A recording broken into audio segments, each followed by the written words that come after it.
Hi everyone, welcome to episode 56 of A Fern Between Us. We are two of the four owners of Winery. That's Michelle. That's Jesse, and he sort of remembered his line. Almost. It's like, how does this start?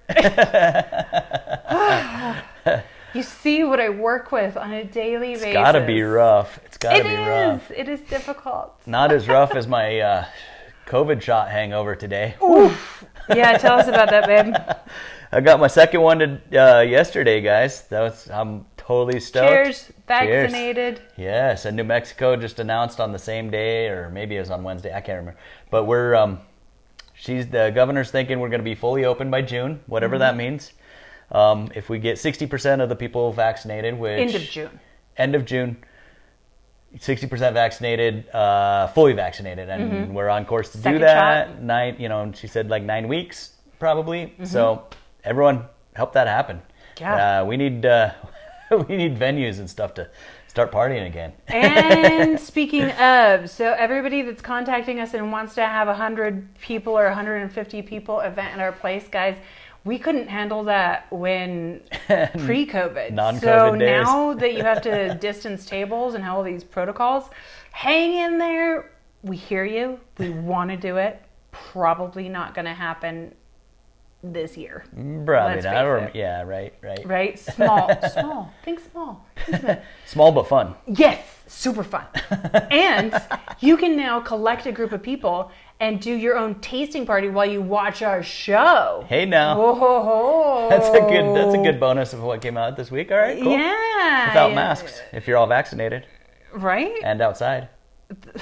I believe if you know that they're vaccinated, that you can be inside maskless. Well, yeah. I guess that was already in place, sort of. But right. I don't know. Who knows? Consult your local CDC. I don't know. Consult the governor of whatever state you are currently in. All right. Well, we have a really fun show today. We are talking about spring red wines. Ooh, we're going to talk about some options as you sit on the patio as the weather warms up. And we also have your silly or inappropriate fun questions. It really took a different turn than I thought it was going to. Yeah? When we took, what are your weird questions a year ago, they were all so sexual. And so it ended up being like a whole sexy show? Yeah. And it was kind of crazy. And we did answer them very seriously. So go back and watch that episode on YouTube if... you don't know what it is, though, do you? The number? No, because I didn't look. I was really busy today. I have been slammed this week with Zooms and so much going on and new projects as we're starting to open up. So much so that I stressed myself into a rheumatoid arthritis flare. So... I think they're just trying to steal my thunder from the COVID sick. Well, yeah, he gets a little bit sick and he acts like, oh, and so we have to demonstrate. Yeah, I'm sure. Just kidding. Anyway, so let's talk a little bit about the spring red wines. So a lot of people, they immediately say springtime, warm, patio, white wines, of course, rosé. I mean, the rosé all day thing is so insane. I don't even think we need to talk about it. No. But reds, a lot of the time, people are like, oh yeah, I'll go for a lighter bodied red, a Pinot Noir, a Nebbiolo. There's so many great lighter bodied reds. And that is easy to go to. So we wanted to do something a little bit different. And it is the classic no. But it's serving a red wine totally chilled down in the fridge. So we're giving you permission, guys. Yeah. It's not a no. It's not what you're going to use Well, so you definitely don't want to spend, $1,000 on a Pinot Noir from Burgundy and then put it in the fridge and drink it that way. Right. You're looking at having a good time on the patio. What are those wines? Exactly. And it changes the dynamic of a red wine so completely that it's like hardly recognizable. It kind of strips out some of the fruity flavors, and you're just left with this kind of base. The tannins aren't quite as intense, but without the fruity flavors, they're maybe more intense in some ways. But I really love chilling down a red sometimes. Well, often 90, we're serving a red to right. warm too. People Exactly. talk about, how Exactly. it's heating up in their house. It's too warm actually, and you should put it in the fridge for a half hour. And if what you're looking for is to analyze the wine, do not chill it. Yeah. But if you're just looking to have something refreshing and you dig on red wines more than white wines, try this out, And the Sangiovese and then you can leave it out. One of my favorites to do this with. You can leave it out too instead of putting it back in the fridge like you do the white. It's okay if it raises by 10 degrees before you're done with the bottle or whatever. Like that doesn't matter as much. So absolutely, but it's now much more refreshing, and the components have completely changed, like you were saying. Yeah. And it's fun. It's a really nice warm day on the patio. So I think that's an important thing to learn how to do. Are there any other of yours that you particularly like chilled? The thing is they become less distinct. So we do it with lots of our wines on different at different points or different times or whatever, and I like them all. Actually, the Refosco is great, Cabernet is great, Tempranillo is great. Like the thing I like about the Sangiovese when it's super chilled, Tempranillo might have too much oak. That still kind of comes through, so maybe not on the Tempranillo. Yeah, and I think that the Sangiovese exhibits enough fruit still, but it tastes more dried fruit rather than baked pie fruit, and the tannin is a feeling, but the less Sangiovese of like is good. smells. The Syrah's good. The Syrah is a great example of that, which we'll be tasting next week. And of course, Beaujolais. Now, not Beaujolais Nouveau, which is great chilled and a fun party wine too, but an actual Beaujolais I really enjoy chilled. Yep. That's one of my favorite go-tos too, if you're looking for outside of Vivac. And that's made with a Gamay grape, just so you know. Yeah. So there's a little tidbit about what to be drinking on your patio. Now, silly and inappropriate questions. So these are kind of silly, and I love that you guys are like embracing. I just toss anything at these guys. So the first question is it true that wine can make me a better singer? Better singer? Well, Billie Holiday. I mean, what? Oh! Come on now. Yeah, I would say so. She was probably drinking whiskey and gin, but still, like, yeah, I would think it can. Honestly, it can, especially if you're a karaoke or an amateur singer of any kind, because it will release your inhibitions. And the main thing you want to do with singing, from what I've been told when I'm screwing up at karaoke, is that you need to project and you need to sing loudly, which is totally opposite what you do anyway if you're in front of people, because you're like, you clam up, and so you try to like sing it perfect but real quiet. That's not the way to do it. You're way better off hitting the wrong note at a really loud volume than at a confident volume. At a confident volume. Volume. Maybe the volume would help you with the wine, and then I think you could the wine really would help. Sing. Exactly, and I think the wine would help. But that's just me. What do you think? Yeah, I think next time, I think when we can reinstate our karaoke night, which has been a blast in years previous. I think I'm going to try some Valium, some wine, and requesting a Billie Holiday song. I don't know if that's going to help. Nice. I like that. You go to my head. Plus, she has like a lower octave. It could work, I don't think so. Well, I definitely need to drink a lot in order to sing in public. I was a BFA theater major. They did make me take voice classes, singing classes, and sing in front of people. It was horrifying. It was the most scary thing, and I've done some pretty scary things ever. It was awful. I was awful. I don't know how I got any parts. More of a chorus gal? Much more of a chorus gal. I did get to play Roxy from Chicago for a showcase at the Shakespeare Festival. God. And so it was an incredible honor that they picked me to do that. I did have to, it is a much more talking part than you think it is. And I can talk, sing, and then have backup that helps me hit I can match if somebody else is in my ear. I can sing with them. Yeah. And so chorus gal. Yeah. Even if you're the lead. Yeah, they're like, I like you the way you shimmer. What do we do about that voice? Anyway, so yes, the answer is yes. It's definitely going to make you a much better singer. And we can't wait to see you at our karaoke maybe next year when we can do that. Right. All right, the next question is absolutely silly. Okay. What happened to your brown leather jacket from junior high?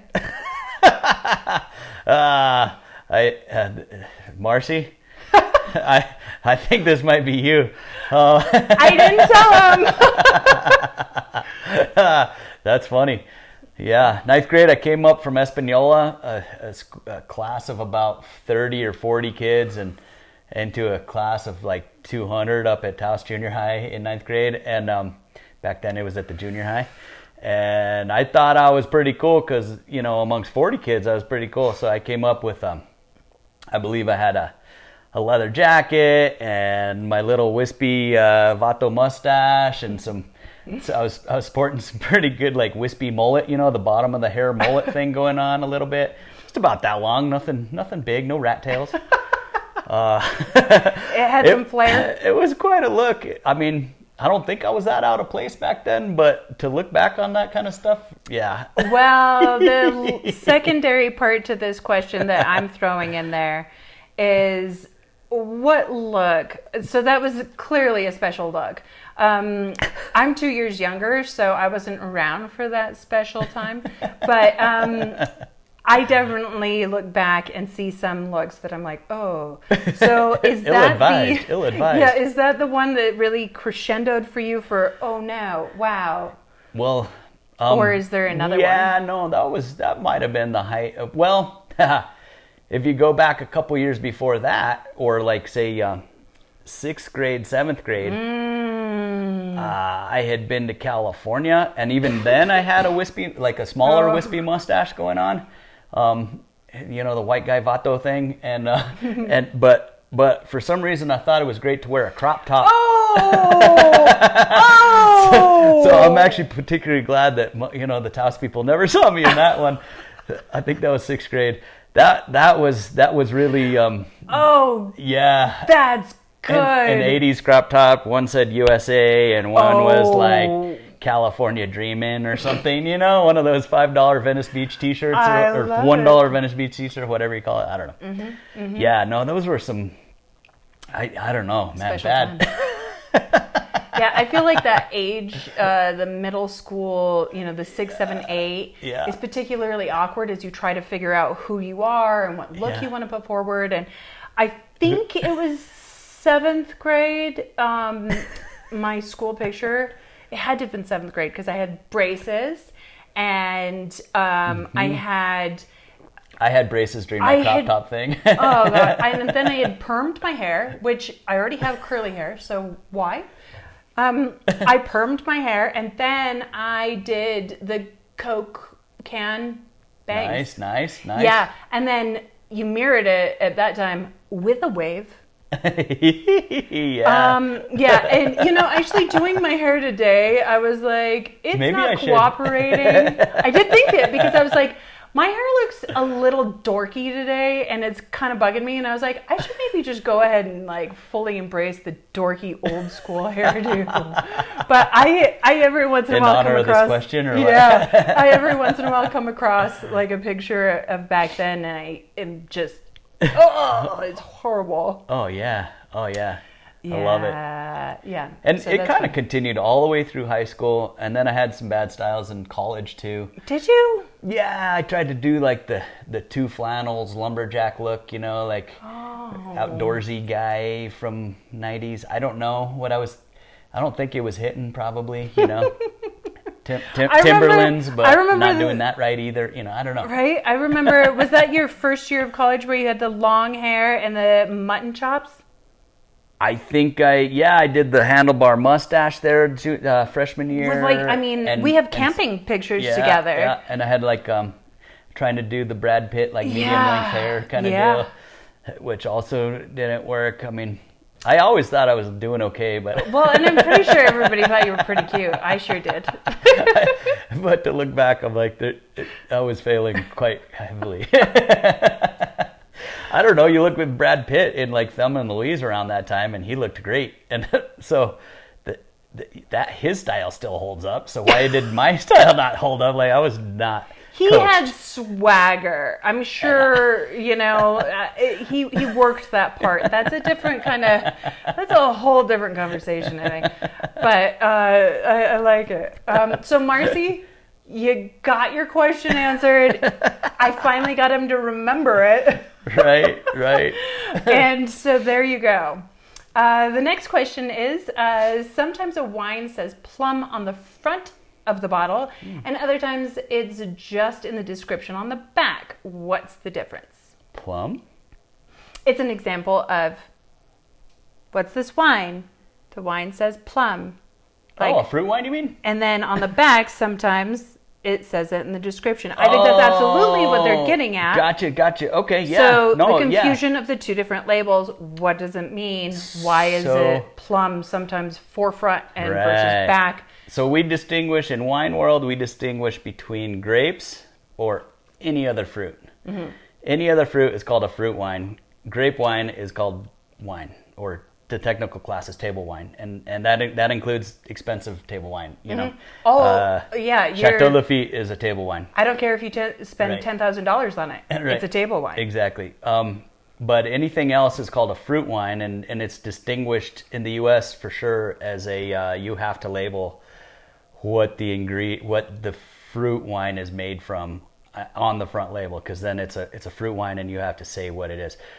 That's different than the descriptors on the back. The descriptors on the back are like hints of this, but they're not ingredients. Anything we write on the back as tasting notes, those are not ingredients.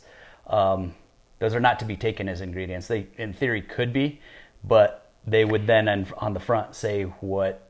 It would say on the front, plum and raspberry blend from blah, blah, blah, or whatever. But yeah, on the back. So we have talked about this in some episodes, and and it's really I'm really glad that it's coming back around, because it is an important question to ask. Yeah. It's not silly at all.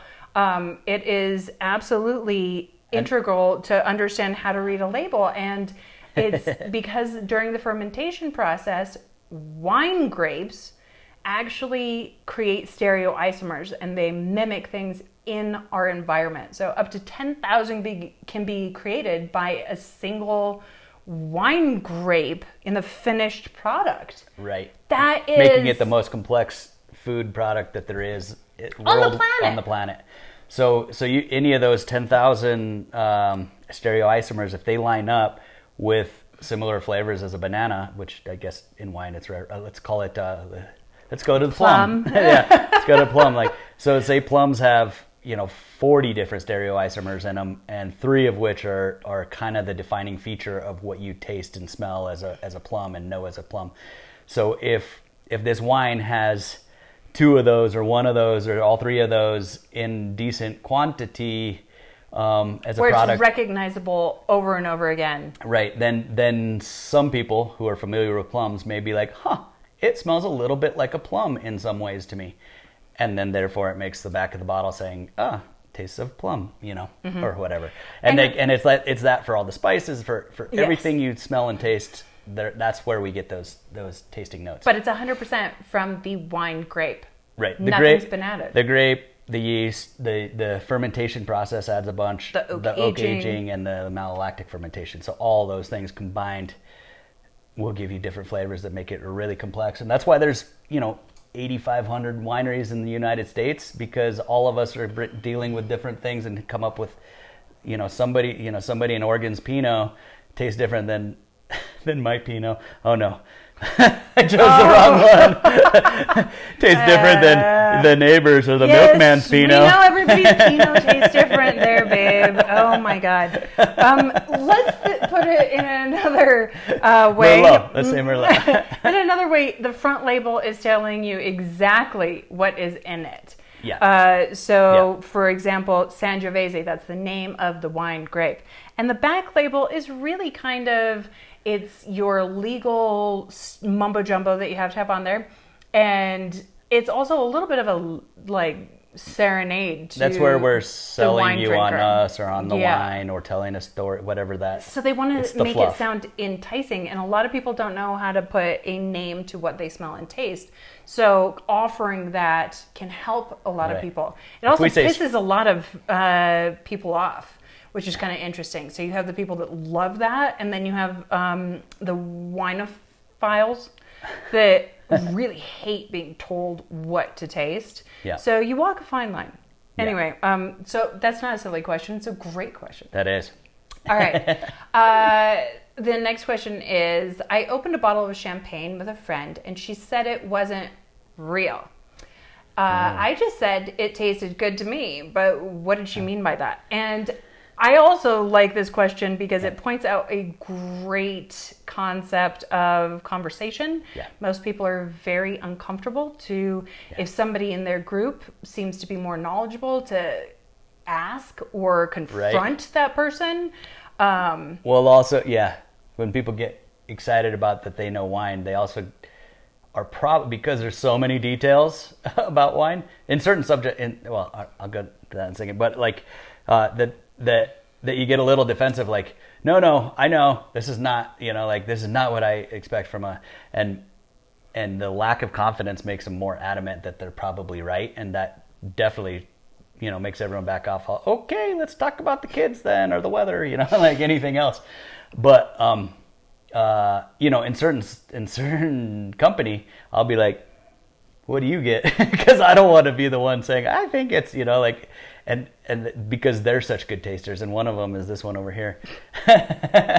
but it's, it's everyone's at their own level, and that's fine, and that's great. Well, with so they say that they opened a bottle of champagne, and the friend said it wasn't real. So to me, I hear this question as a couple of things. Either it was not actually from Champagne, France, which is where you can say it's champagne. Otherwise, it can be the exact same method, same type of grapes, but made anywhere else. It's called a sparkling wine. So perhaps she was pointing out your word, champagne. Or the other thought I had with this is it could be that it was carbonated. Instead of methode champenoise. Sparkled. Right. Rather than the traditional method to get those bubbles in there. Coca-Cola, beer, things that have gas in them are usually carbonated. They start as a flat product, and then they're carbonated and sealed real quick. So that can happen with bubbly as well. So any bubbling wine can be carbonated, but the methode champenoise, the which champagne it will definitely method, say on the label. Exactly. Here in the U.S., it has to say on the label methode champenoise in order to have gone through the process I'm about to explain. So in that situation, the bubbles are made in the bottle by adding a little bit of sugar, a little bit of yeast. It ferments for another period of time, 6 months, 12 months, 18 months. And then all the yeast hulls are disgorged. Frozen and then disgorged. Exactly. So they take out the all the yeast from it, top it all the way up so it's a full bottle again, and then cork it. And so those are natural bubbles from a fermentation product. A lot more artistry is going into the product, and you are going to pay more for that. Yeah. Now, there's nothing wrong with having any kind of bubbly that you want. It's fun. It's festive. It's just going to add different attributes. Yeah, and especially if you're into mixing it with orange juice or making drinks, it's really great to skip the cost. It gets the same effect, and it's totally fine. Or you're going to drink it out of improper glasses. Like, there's no reason to spend $40 on a bubbly if you're putting it in a plastic glass of any sort. Exactly. If it's just a cocktail party, just go for sparkling wine that's been carbonated and call it good. I remember, I don't know why this just popped into my memory, but the 1999 New Year's, I was in Vegas, Nevada, with your brother, and we bought... That's bad news. And we bought, with a couple other friends, and we bought $2 champagne. That's what we were calling it back then, too. And we drank it straight out of the bottle in the middle of the street. And it was awesome. Actually, I think we each got 2. No. You each had a bottle and you each had your own bottles? Yeah. That's awesome. Oh, yeah. I just pictured you like passing the brown bag back and forth. Oh, and they weren't in bags. Oh, right, because over there you don't have... Vegas. Oh, but the strip it's gotta was be totally plastic, closed off. No, it was glass. It was glass. Jeez. The strip was totally closed off. It was New 99 New Year's. Yeah. I mean, they got bigger fish to fry that night. Party like it's 1999, and we did. But so I often think, what do you drink cheap champagne out of? The bottle. Nice. That's funny. Anyway, so that's fun, memory lane. What is the stupidest thing the two of you have done together? Oh, that might have been the stupidest thing. No, it's not. I was going to say that I've done with your brother, but... So Chris and I were in the same grade. So we did a lot of stupid stuff together. What is the stupidest thing we've done together? Do you have an answer for that? I haven't thought of this. Actually. Oh, no. I know. You're supposed to come with something. I know. I've done lots of stupid stuff. Open a winery? Hey, right? Right? I don't think we make stupid choices. If we, maybe we did some drugs in the early days. Doubtful. Let's see. There was for sure some antics back in the day, but I just can't think of what it was. We were, us and all of our friends were full of really, really bad ideas the whole time in high school and college, and so that was us doing sometimes things in the same group. But have we done? So I could think of some things like that, but you and I specifically together, we've tattooed ourselves. I mean, some people would say that's pretty stupid. Are you referring to our wedding bands? No, my wedding band is the best decision I ever made. Yeah. It wasn't just marrying me? Ooh, how far can we take this one? We did just celebrate our 20th anniversary, actually, speaking of. From the day we started dating. Day we started dating this time. Seriously. Yeah. And we haven't stopped dating since. Exactly. Right. Exactly. That's the best way to describe it. Exactly. Actually, so I posted that on Facebook, and your parents were like, wait, is that the proposal at Mbuto Station? I was like, nope, that's way before. That's how we started dating, was with a proposal. Yeah. So that might be one of the stupid. I mean, it ended up okay, but crazy. Man. I like crazy better than stupid. Yeah, that was probably the can we edit? craziest. Yeah. Crazy. We've done a lot of crazy things together. Yeah, spelunking through a marble cave in Colombia was one. Yeah, with our daughter, and it's pitch black, and you jump off waterfalls into pools that you have no idea what's at the bottom or how deep it is. It was terrifying.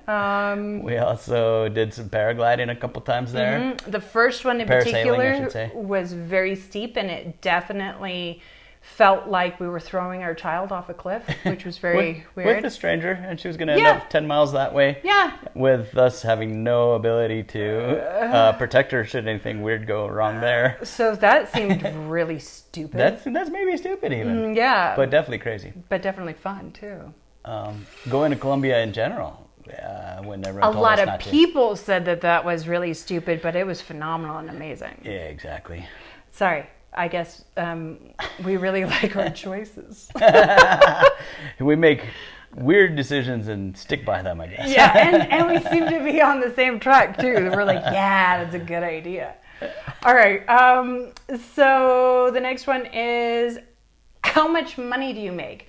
And that's hilarious because I think that's the first You tell inappropriate. That is inappropriate. It's inappropriate to ask people that. I don't think that we should get into numbers, but we are still on Medicaid. That'll tell you something. Yeah. We So not a lot. We make a lot more now than we did 5 years ago, though. We used to be on food stamps. Right. So we're excited. Exactly. And our employees make more than us in almost every situation. You just put it that way. Yes.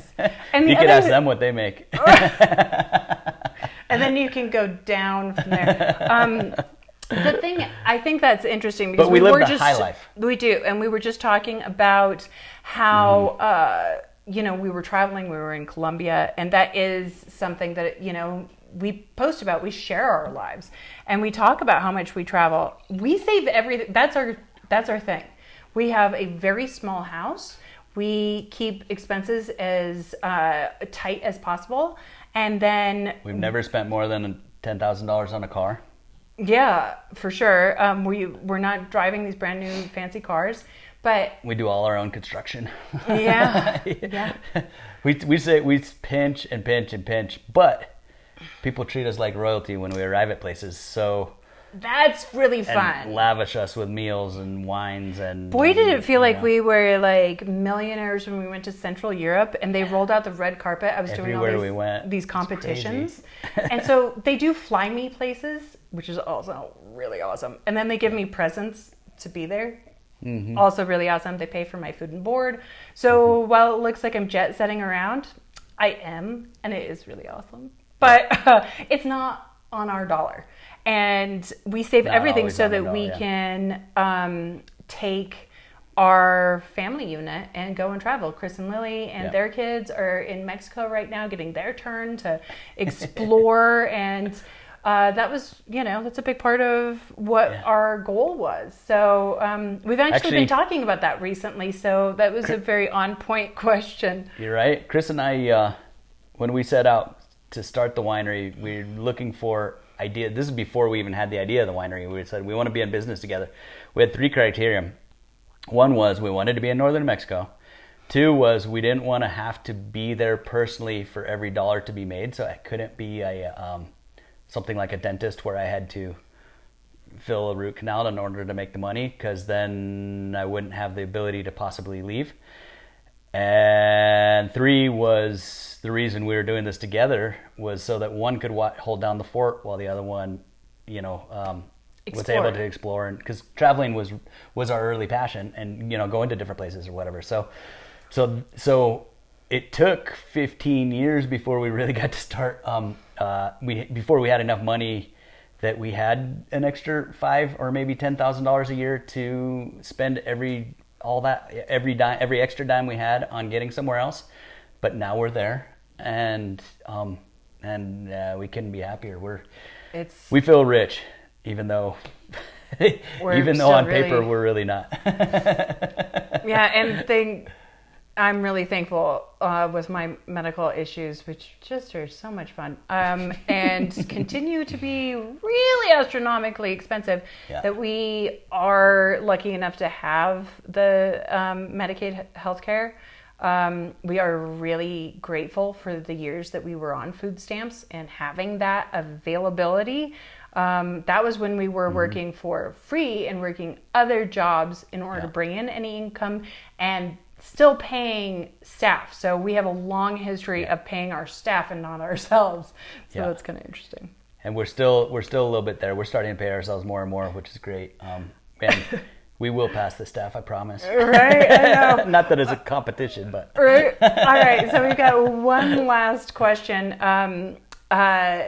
What is the rudest thing you've ever been told that just made you laugh? I actually have one on this. Okay. So when I was at CU Boulder, I was working at the Ticketmaster, which was also the CU Boulder Theater ticket office. At that time, it was combined. And we had a friend come through who's also in the BFA theater program with me, and I don't recommend ever doing this, but I did slide her a little discount that she didn't qualify for. I feel bad. Now I own a business, and now I hate it when people are doing that kind of crap. But that's what I did. Anyway, she went home, told her roommate, who is not somebody I know at all, to come and to make sure to ask for this discount and that I would just give it to her. Well, I had no idea about this. The person comes up, asks for the discount, and I'm like, well, show proof of you actually qualifying for this. She didn't have any proof. She got mad. She went home. She told the friend. The friend calls me irate, and she's like, my roommate is so angry. What happened? She went to the ticket office. She tried to get tickets, and some girl with a sharp, pointy face and mousy hair wouldn't give her a discount. And I look around the office, and I'm looking at everybody that's working, and I'm like, me. That was definitely me. And from then on, I have laughed at my sharp, pointy face and mousy brown hair. So I guess I'm mousy. Apparently. Which is funny, as I've gained weight, I'm less sharp and pointy. But I said no, and I have laughed about it ever since. That's funny. Anything that somebody's ever said to you? I guess this is inappropriate, but I'll tell it anyway. Uh-oh. In high school, one time we showed up to a party where we knew like one guy or something, and he was like, we're going to be partying out at blah, blah, blah. And we walked in, and in Taos, there's a big and we walked in, and some guy's sitting on the couch, and he's like, you guys look like snowboarders. And we just went irate. And so my buddy ended up in fisticuffs with him, out just muddier than you could possibly imagine. Like in the moment, we were not stoked with all that. Looking back, that's we pretty laughed like crazy that it sent us for such a spin. Until now, like we still talk about it. But and now your brother's even a snowboarder. Oh yeah, no. And it was before there was a big rivalry, snowboarder versus skier back in Taos back in the old days. It's like the wine beer thing. It's like can't we like both? Whatever your flavor today is, or whatever you tend to like more, that's okay. I don't care. Yeah. that one was a good one. I had the pleasure of being there for that night, and that was a ruckus night. It was. They might write a movie about it someday. And that was not where it ended. That was a tiny little part. That was where it one of the picked many ridiculousnesses. Ramped up from there. All right, those are our questions for tonight. Next week, I know that was really fun, you guys. That was fun. When I put it forgot out all there, about the shot from COVID yesterday. I'll probably go like this after this, right? But I feel good. I thought when I put it out there, it could be scary, but I thought those were great. Next week, we are the first week of the month, so that means we're tasting Wine Club wines. I have to figure it out since tomorrow. Okay. No, it already went out. Oh, the it's last the Wine Club. Merlot Yeah, and Syrah. Merlot so and that Syrah. they have it, they can. Forget how this works, people. Yeah. It's awesome. So, Merlot, Abbott Merlot, and Syrah. Pick up your bottles if you want to taste with us. Wine Club members, save them or don't. Enjoy them, and then just enjoy the ride as we talk about it next week. One last thing is Mother's Day special is up on our website. Cool. We have 3 options for the package. It is $19.99 to send your mom something super awesome. Oh, hell yeah. That's awesome. What are you going to get me? Happy birthday to all your mothers. No. Have you started thinking about Mother's Day there? Yeah. I noticed it was on the, like I was looking through the calendar, and it's like, what's that day? It's like, oh, Mother's Day. So, yeah, I'm aware loosely that it's coming. Mm-hmm. All right. Thank you, guys. We'll see you next week. Cheers. Cheers. Love you guys.